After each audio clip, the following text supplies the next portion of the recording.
గౌతమ్ గారు, మీరు నాకు ఒక మాట ఇస్తారా? మాట ఏంటండి? మీరు అడిగితే నేను నా ప్రాణమైనా ఇస్తాను. నేను ఎన్ని జన్మలు ఎత్తితే అన్ని జన్మలు నా కోసం పుడతారా?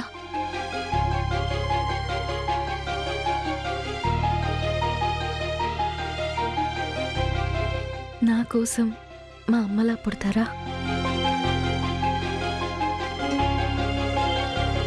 ఎందుకంటే నా గురించి మీరొక అమ్మలా ఆలోచిస్తున్నారు.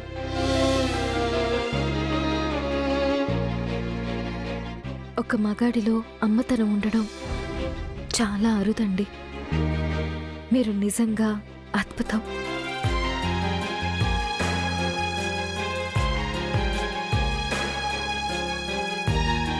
అంటే కాబోయే ఈ అమ్మకి నేను అమ్మనవ్వాలన్నమాట. సరే, మీరు కూడా నాకు మాట ఇస్తారా? ఏంటండి? మీరు ఎప్పుడు ఇలా నవ్వుతూ ఇలాగే సంతోషంగా ఉండాలి. మీలాంటి వారు పక్కనుంటే సంతోషానికి కొదవే ఉంటుందండి. నిజంగా మీరు నా వల్ల సంతోషంగా ఉన్నారా? గౌతమ్ గారు, ఆ దేవుడు నాకు అన్ని కష్టాలే ఇచ్చాడు అనుకున్నానండి.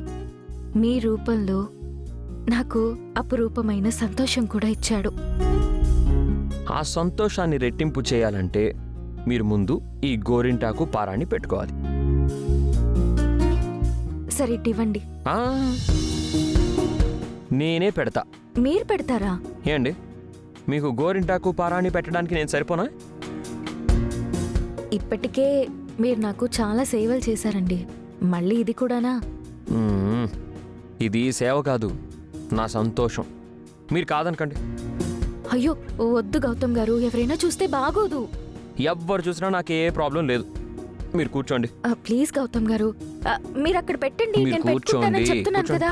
నేను పెడతానని చెప్తున్నాను కదా, కూర్చోండి. అయ్యో,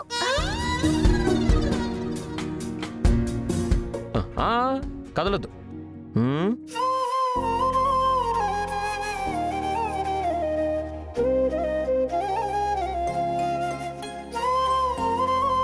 అయ్యో, ఏం చేస్తున్నారు గౌతమ్ గారు?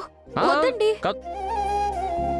మీరు కదలకుండా ఉండాలంటే మీ కాళ్ళని పారాణితో బంధించాలి.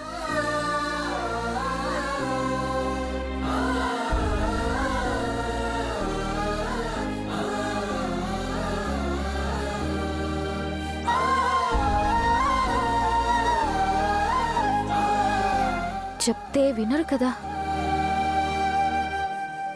మీ సంతోషం నేను అన్నారు, మరి నా సంతోషం మీరు కదా. మీకు ఇలా చేయడం నా సంతోషం.